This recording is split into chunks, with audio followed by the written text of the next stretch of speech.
since technical difficulties took already away 10 minutes. So, hello everyone. I have horrible lighting on my webcam. But yes, nice to have you three here for this little roundtable discussion on Paleomedia. Thank you for making time. And if you would quickly introduce yourself to the audience. Nice. Starting with Mike and then going over, I think. Keesey, a website called the Dinosauricon a long time ago. Now I run one called PhiloPic, where people can upload and download reusable silhouette images of any life form and search for them phylogenetically. And I also write a comic book series called Paleocene, set shortly after the Cretaceous Paleogene impact, about our early primate ancestors at that time. And Yosh has it too. Nice. And I'm in LA, and it's early here, so I'm still waking up. Oh god, true, yeah. Yeah, I totally forgot how early it is. Not super early, but okay. Nice. Still have it. Still coffee time. Yeah. Okay. Andrew. Well, going eastward by time zone. I'm Andrew Stück. I run a blog called Dino Dad Reviews. I mostly look at children's literature with a paleontology theme, although I do the odd TV show or movie or video game or what have you, and occasionally more adult-oriented stuff too. Like I've reviewed Katrina Van Grau's stuff and things like that. So yeah, that's me. Nice. And Iacovos. Well, going further east. Continuing eastwards. Yeah, to London. I'm Iacovos. I work in film and TV post-production outside of the Paleosphere. Primarily, but I have also participated in paleontology by having written a book, Banjo and Swift, which I self-published a few years back now.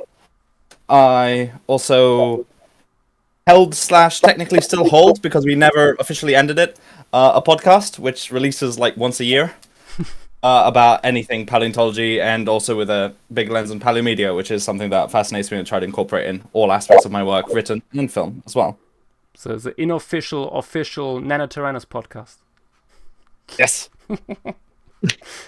Okay. So yeah, Paleomedia has like become in recent years a quite big topic overall on its own. Basically, it's begins to be recognized as its own little genre, and basically, especially in like the last few years, we had quite a few more movies and documentaries too being pumped out, also in very high quality. Maybe to warm up the whole round, what is for you like one of your favorite pieces of Paleomedia in recent history? Can be like a movie or documentary, but also maybe a book or something. Maybe starting again, going eastward. Well, since I get to go first, I guess I get to take Prehistoric Planet. One of the best one of the absolute best pieces of Paleomedia I've ever seen. Just a triumph all around. I never thought we'd see something that good. That's how good it was. Yeah, I'd have to agree with that. It really did kind of blow everything else out of the water. Yeah. Yeah, I mean, if we're talking recently, I think we're hard pressed to pick anything other than that. I think certainly going beyond like Walking with Dinosaurs, I think you can have a claim because of the cultural impact it had. But the moment you start looking at the past couple of decades, really, it's very hard to pick anything in terms of Paleomedia beyond that. Yeah. I mean, yeah, true. Like also like just in terms of production value, how big the budget was that went into it. Some incredible stuff came out of it. Besides that, any favorites or? Well, I was just gonna say, it shows what you can do when you get a amount of money to the right people. mhm. Yeah. There are I think it was many things coming together, not just like the budget, of course, but like the right people being put into the right places for this. Like, Yeah. and you can feel a passion through every Yeah. scene oozing in a way, Mhm. which If we are talking besides Prehistoric Planet, I would actually change art form entirely, and I would say I think the Age of Reptiles comics by Ricardo Delgado I would consider very favorably as a piece of recent Paleomedia, at least with the two that he released in this century, which is weird to say. yeah. I do also really like the stuff that's Dead Sound. Oh, Real name. Yeah. Oh David yeah, Arnold. David James Hornby. Yeah. His Dinosauria series and the more anthropoid or dinosauroid Sauria series as well. Those are really fun to watch, and really artsy too. Like, I love what he does with the visuals in those. Yeah. He really excels at these slightly stylized designs, and also like sound design and everything. Considering it's just one person doing that, it's incredible what he's able to do, I think. One of the less favorable reviewed pieces of Paleomedia in recent time was the Jurassic World franchise, at least within paleo circles, one could say. So I'm curious, what were your thoughts on the Wool new trilogy, and what was your initial reaction when you heard that a fourth movie has been? I don't know if it is announced, but they certainly look for people to direct it. Let's say it this way. Yeah, they're pushing for it. I don't know, like, to what extent it's actually in pre-production yet. Yeah. But yeah, I was definitely nonplussed by the Jurassic World trilogy, we'll say. I don't know. be honest. Yeah, I was disappointed. Yeah, and to the extent that the movies within that trilogy that I most enjoy tend to be the opposite of everybody else. Maybe from just a desire to, burn it to the ground, so to speak. I guess maybe Fallen Kingdom's my favorite, and I kind of like Dominion just because they do something so different with them. I'm like, at least it's not the, I don't know. Technically speaking, Jurassic World proper is the most competent movie of the three, but it's the, I don't know, it plays it safe for sure, and I don't know. It's the one I respect the least, I guess. I can see that from that angle. Yeah. It kind of makes sense. It's a difficult thing. Like, continuing these beloved franchises, you have to, I don't know. There's so much time in like these franchise continuation movies spent like honoring stuff that went before. I don't know. Again, I haven't seen these, so I just saw the dinosaur designs and I was like, it's not for me. Mm-hmm. Yeah, it's too. Oh yeah, definitely trading in nostalgia, but also like this weird way of trying to modernize it too. Like, everybody talks about the blue filter and how it just kind of barfs all over everything in the movies.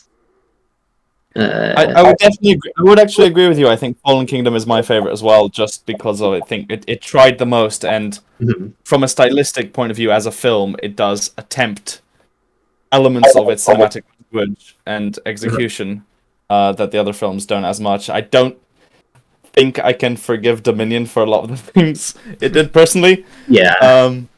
But I would agree certainly about Fallen Kingdom that there's elements in there that I do appreciate and like. As for a fourth one, my initial response was very negative, but then I mean, if they get Gareth Edwards to do it, it very much swings and roundabouts with every new announcement. If they get Gareth Edwards, it could be good. If they get Scarlett Johansson as lead, how is that going to work? It's just these names being tossed around at this point, and we don't even know if it's going to happen. Yeah. I know some people have voiced an opinion to reboot the franchise or do one more accurate to the book. I'm generally would be more interested to explore this world further, partly because it feels like we had a trilogy of setting stuff up that never happened. I feel there is still something you can explore, and rather than just try and retread golden ground better this time, explore it further. But I don't know if a Jurassic World 4 or is the way to go, or if now is the time to do it. Yeah. That's I think a good point. Like it's the universe is in a way like very established. So there are interesting things you could do. They just haven't been done yet. And on the other hand, it's also like just burn it all down and start anew might also be good. It's yeah. I'm also torn on this. If and the question is of course like how much can even a good director even do when a studio says from above this and this and this has to happen, now work with what you got, basically. That's I think always tricky to say from the outside. I don't know if a reboot would work. I think one of the problems is that the original one has aged too well. Like, it still looks pretty good. Yeah. Despite coming out at like the early seed. And I think people are those designs from the stars. I think the public would reject it. I think you just need a new IP at this point, which Hollywood's kind of resistant to. So yeah, I don't know. Yeah. I mean, 65 tried. Yeah, did they though? I didn't see it. The designs look. Yeah. On the subject of a book accurate rendition, though, have any of you seen that YouTube video of the dramatic reading of Nedry's encounter with the Dilophosaurus? Oh. Along with black and white drawings of the scene. Oh, gosh, I get chills. Right? Yeah, it's really cool. I'll have to link it in the chat at the end. Interesting. But, yeah, it's really cool. It gives me chills, and I'm like, that would be cool to see on the big screen, but I can't. It's hard to imagine anybody doing it as well as this YouTube video with static images does. So, I'm too. I have too little faith that the studio would, do it as well as this one guy does. Yeah. Sometimes these little passion projects can just evoke so much more than when hundreds of people like have another pass, and have another pass. Like too many cooks in the kitchen. Yeah. Exactly. It's true. Going maybe like a little bit more towards educational content again. Like, where do you think is like the best balance between education and entertainment these days in Paleomedia? Like not necessarily. I mean, it's hard to say with big blockbusters. It's like okay, yes, entertainment is in the foreground, but do you think even in these cases, education can be like sneaked into it effectively. Are you looking for specific examples or kind of like a hypothetical what hypothetical if? Or like, in the moment? what are ideal? Because I still haven't. It very swings back and forth. I feel like in the current landscape, and I'm just wondering, okay, what product hypothetically or real strikes the balance the best, maybe, and becomes therefore very effective too. Mm-hmm. Yeah. Well, I think just as a medium, obviously,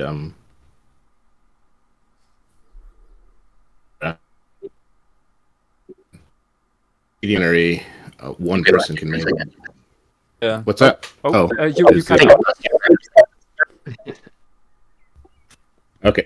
Sorry, I was just saying that I think as a medium, comic books and graphic novels are a great way, a great medium.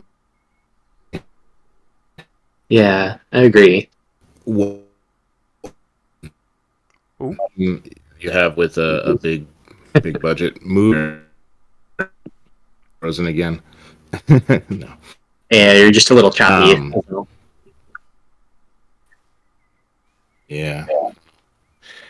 I could turn video off if that helps, but I don't know. Try. Maybe that helps. Yeah, maybe. Like Dinosaur Empire would be an example. I don't know. Of a more educational type graphic novel with up to date, or at least at the time it was published, up to date dinosaur designs. There we go. Yeah, I really like what Abby Howard does with that series. And there's actually 3 books in it now. There's I still have to get some. Yeah. Right. Yeah, Mesozoic, Paleozoic, and Cenozoic. Nice. It's a really fun series. And she just packs so much information in there in a really cool way. Yeah. Yeah, no, that's true. That's something I noticed with like working on my own projects here, like having like the fusion of narrative and educational content, even if it like in the like under the, if it's just under the surface and stuff, can be done incredibly well with comics and graphic novels, because it's static images you can look at longer. Some things are of course difficult because like you need movement or sound for certain things, but many things where you can look at again and again, and notice many details that in like moving images would just be lost to the viewer. I think are maybe really well put into a format like that, into a medium like this. Yeah, that's a very good point as well. You can read them through quickly and then go back and see all those details. Sorry. Yeah, that's a very good point about how the medium you're using does affect that balance, and how you really need to be aware of that medium going into it.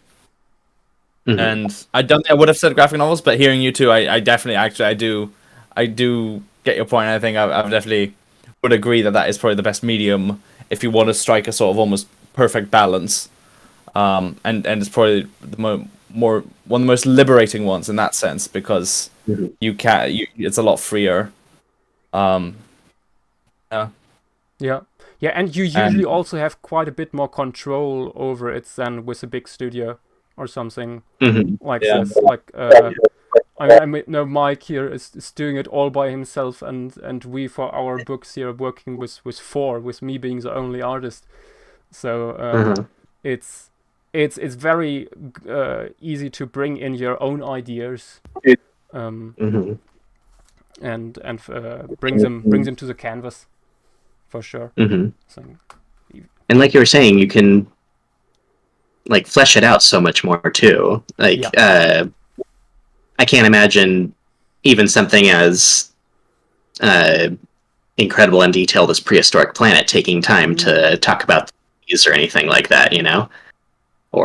But with a graphic novel, you can, at the very least, you know, illustrate a strand of horsetails in exquisite detail if you want, and at the very least, you know, give the sense of the environment much more than you may get in a show where things, you just have to keep moving on and you don't have the time to necessarily focus on the background. Yeah.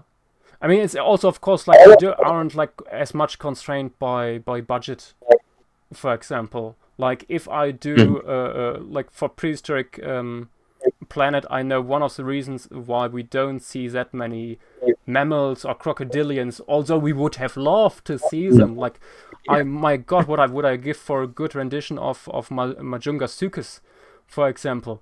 But these things are just not flashy enough to warrant putting so much money into them.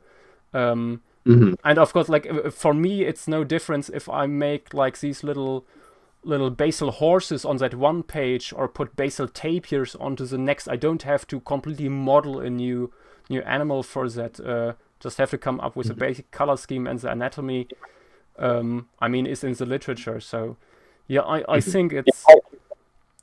And they don't have to carry the whole page on their own either.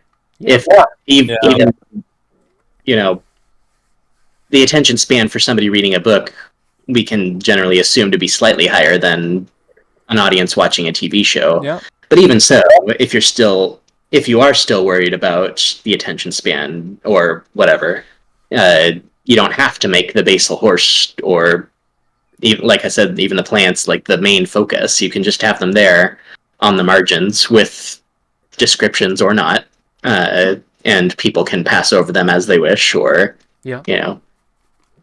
Yeah, exactly. That brings me to another point. Speaking of comics and stuff, which are usually like regarded as this medium for, especially for children, which might be an interesting question for you, Andrew.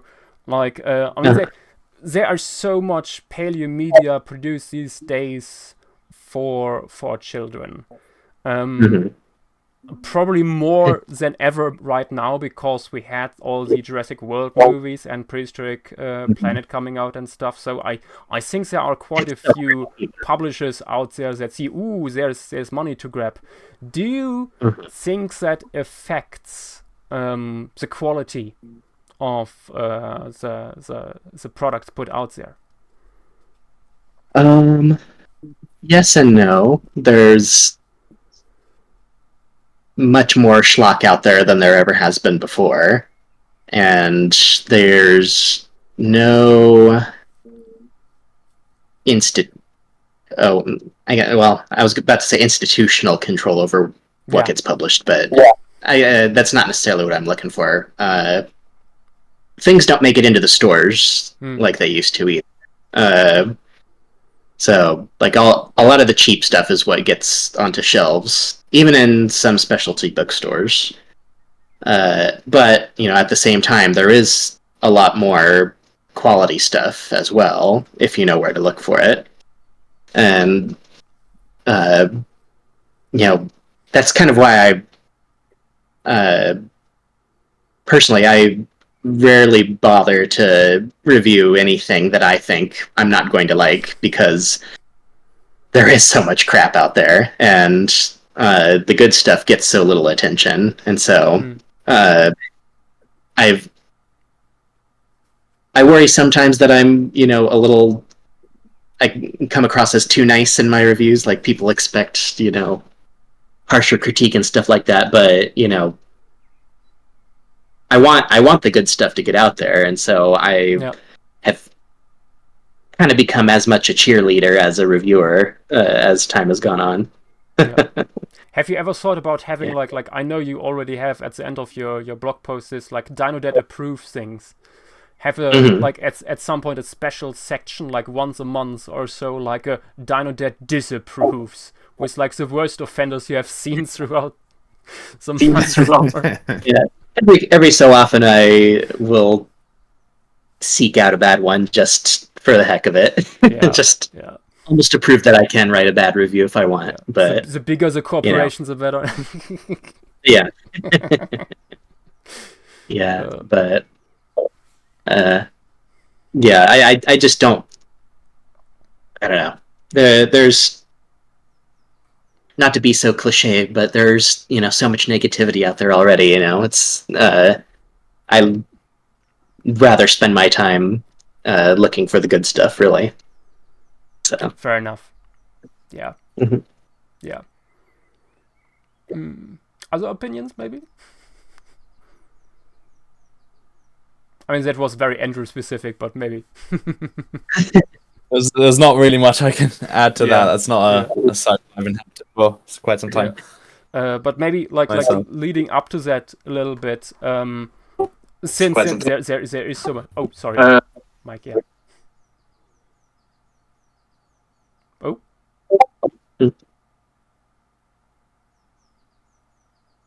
doing all right. You good? What's going on? Oh, Joshua. Okay. Is your Were you frozen? able to say something, Mike? Or Oh, okay.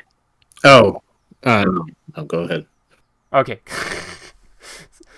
Sorry. There's sometimes a little bit echo coming out, and okay. But like coming from like pale kid specific stuff. I just like a few days ago had another case where a friend was like called out for being still interested in dinosaurs with over 20, and that although so much also adult paleo media is produced these days, why do you guys think is it still like paleontology in general perceived still as such a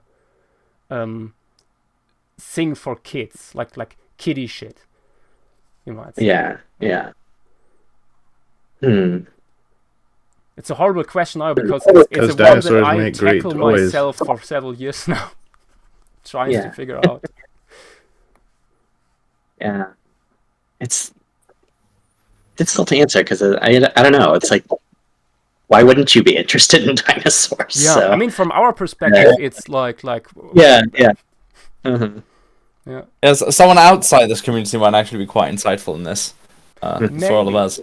Maybe, yeah, true. Or maybe phrase it otherwise. Do you think that it might have to do with like so much paleo media being produced specifically for children that makes it appear to be very kids friendly or like non-academic?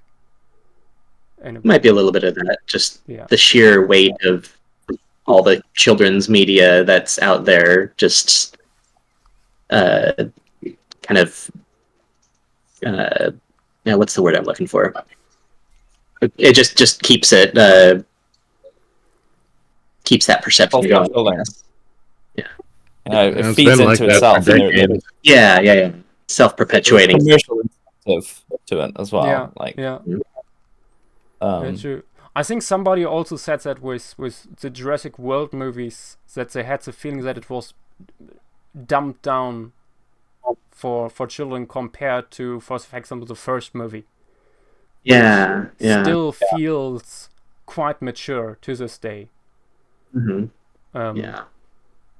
And it yeah, has well, I more suppose what one could argue that's also coincides with a general trend in a lot of media of blockbuster. Because a lot of blockbusters now, it's also very much with the merchandising and all that. You want to appeal to children, you want to appeal to people who will buy a product, who will buy into it. There's also then industry fear of spreading out from sort of the safety nature, from what feels safe, and then the industry is by default self-fulfilling until it gets shaken up.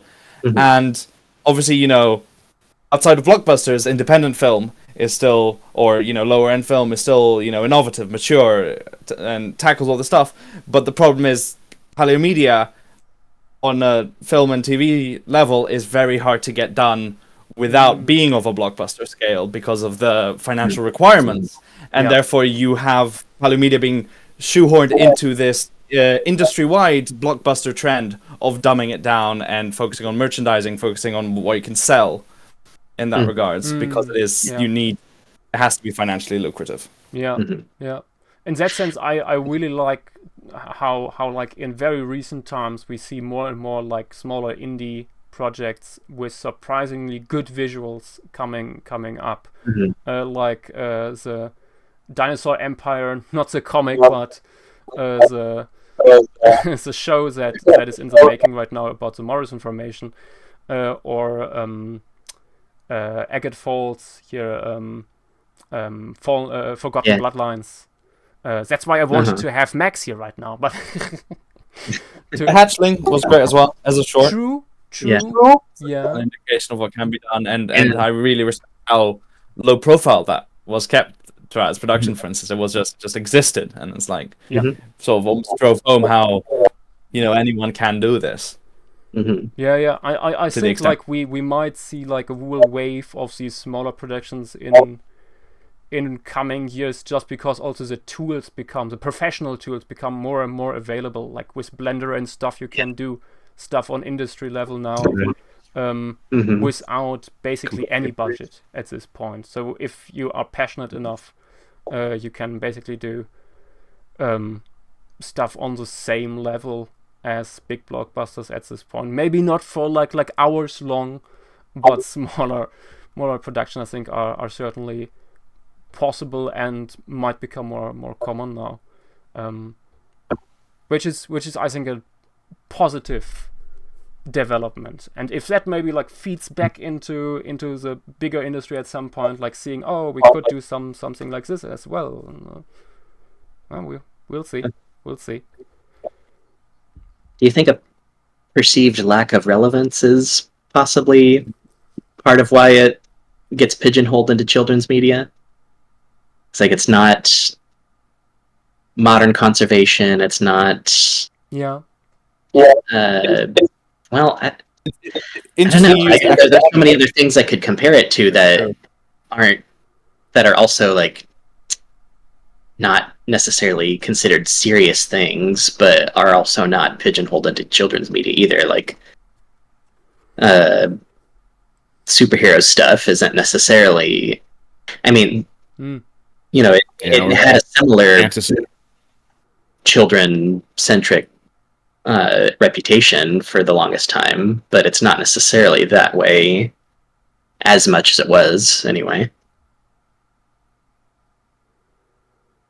Yeah, but I mean, I would argue that might come back into the sort of financially lucrative side of things, that superhero media does still sell, like merchandise and all that is sold to adults, whereas you don't, outside of the very specific niche, for instance, you don't have collectibles sold to the wider public.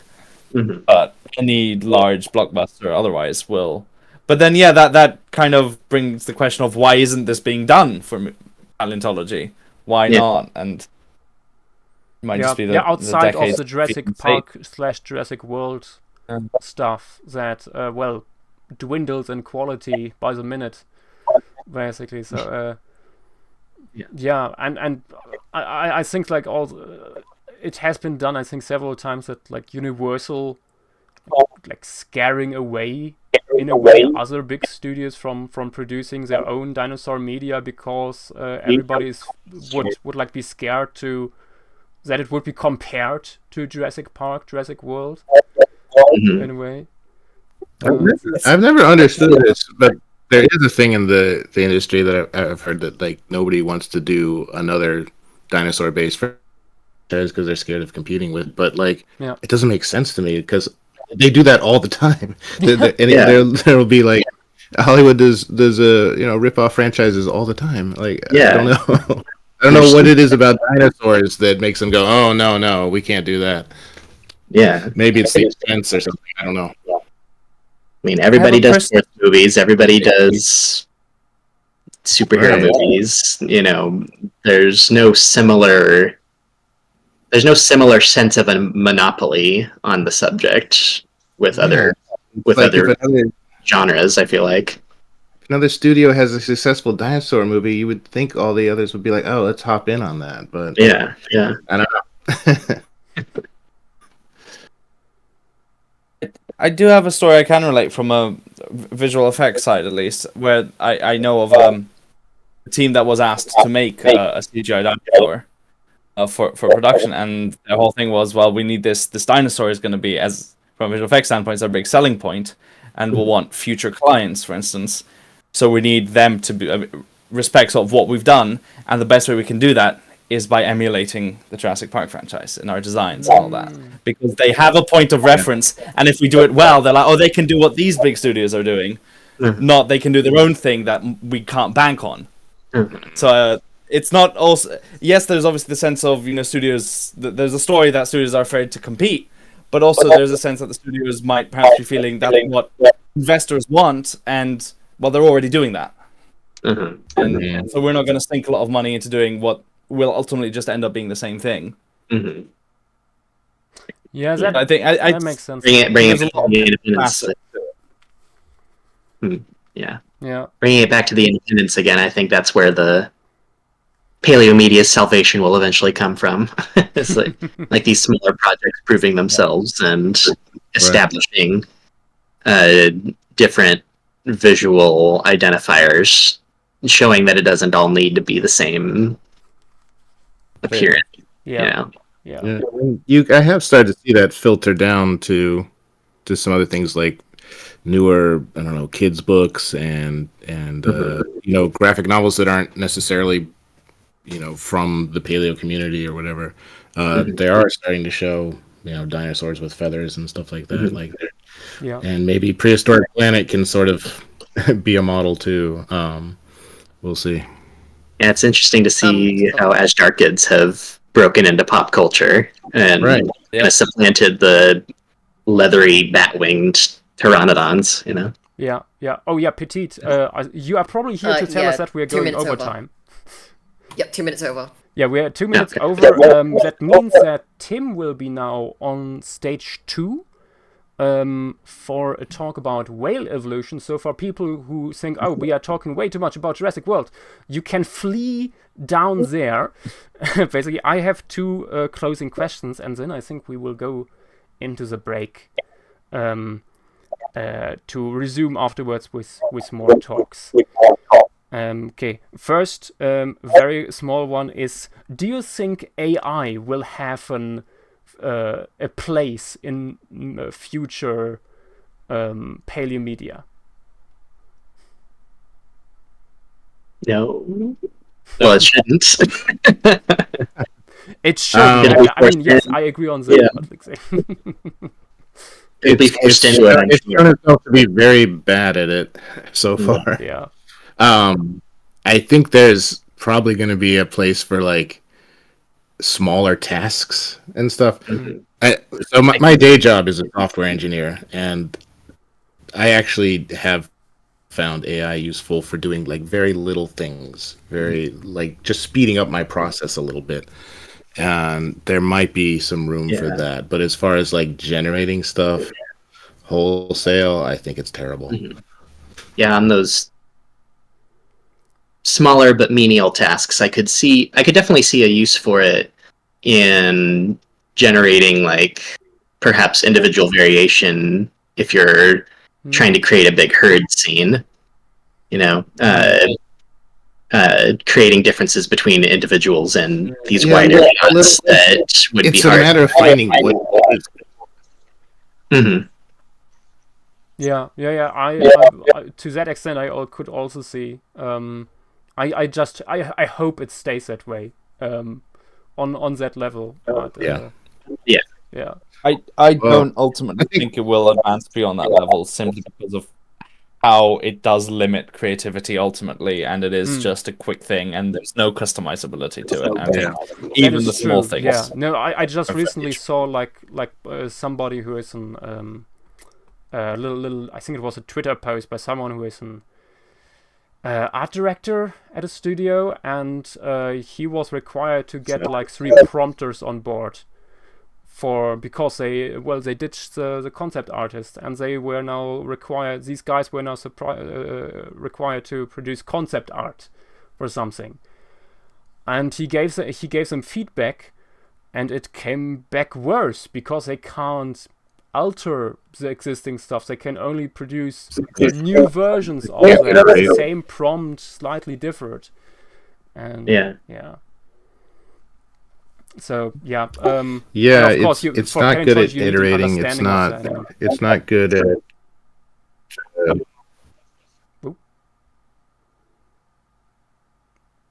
Sorry, Mike. Yeah, I think it's a brand new tool, and people are trying to use it for everything. It's really only good at a few things. Mm-hmm. Yeah, yeah. Curious where this will go. Also with like laws, legislations, and stuff coming in to govern how it is used and how training data is acquired. Hopefully soon. Right. But yeah, that's basically it. Oh, my image you got away. I photographed my questions because I, for some reason, wasn't able to print them out to have them in front of me. And the last question, basically, before I leave people into Tim's talk and the break, as a question that Iacovos brought up earlier, which I think is very interesting, also as a closing thing here.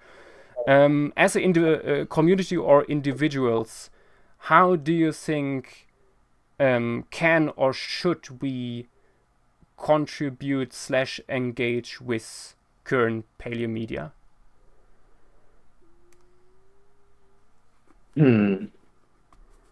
I think we kind of touched upon this already a little bit with the tools becoming available and the need to push for more sort of independent creation of art, which I'm definitely all for. But I think another thing I want to say is, and I thought this when we were having that discussion, is it can't just be about the tools, and I don't think we could just be trying to emulate the sort of blockbusters in terms of style or level of quality or detail. I think that creatively and beyond just the technicalities of we can now create something that looks as high a quality as Prehistoric Planet and say all that, it's about finding how can we how can we do education engagingly, how can we develop new voices in that sense and add creatively and try and make people see. And I think we as a community have shown that we can be very capable of that, as long as we don't get too lost in trying to create a single, perfection with everything. Because as well as a community, I think independent Paleomedia struggles, especially approaching from my side, from the audiovisual side, from a lot of times it never gets finished.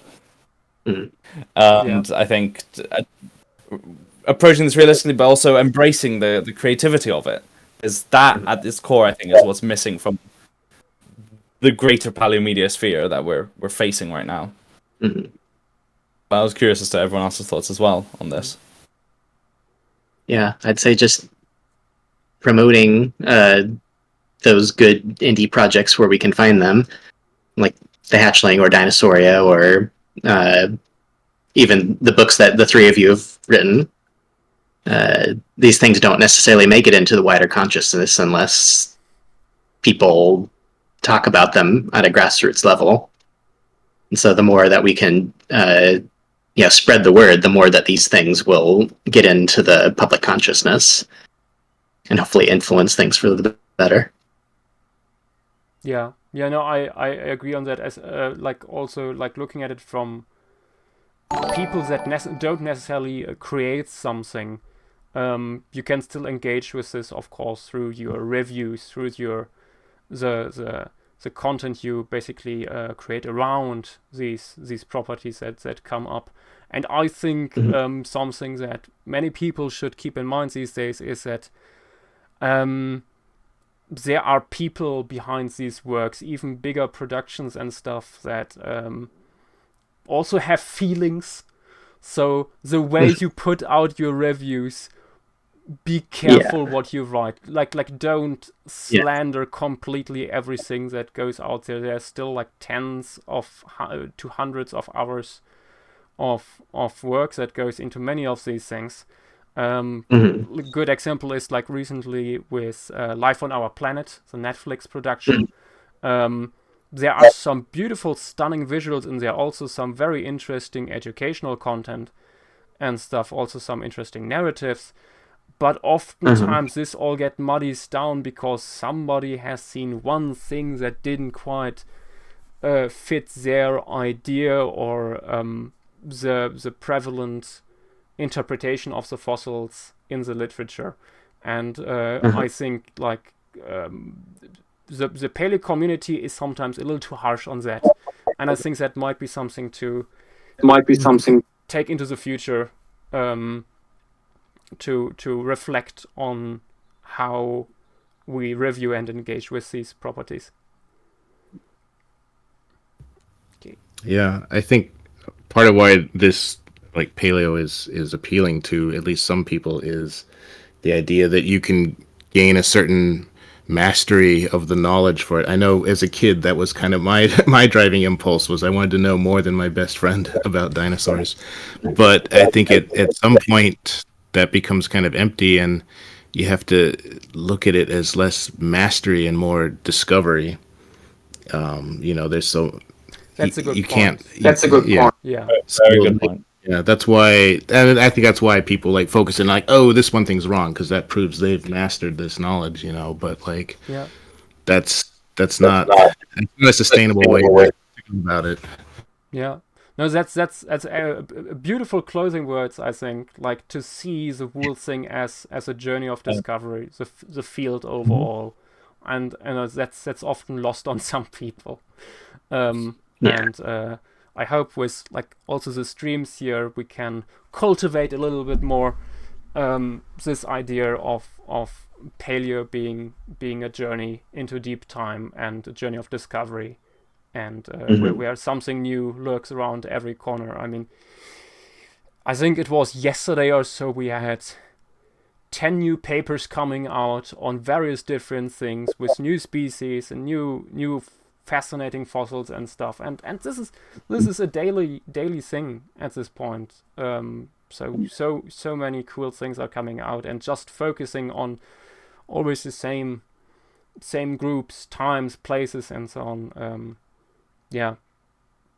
Branching out more is certainly something we should do more, and be kind to each other on the way. Yes. Yeah. Well said. And with that, I think our little roundtable discussion closes at this point. We still have a few minutes, I think, left of a pause. Yes. So yeah, thank you all three for your time and opinions on these topics. I know we could probably talk for a few more hours on some of these, as it's usually the thing, but then we will go into the nitty-gritty details, and for that we don't have the time, unfortunately. So thank you again for being here, and for the rest of you guys, we are doing a little break now, and see you then for Hades' talk on Lebanese fossils. Back in a few minutes. Thanks, Joe. Thank you. Bye.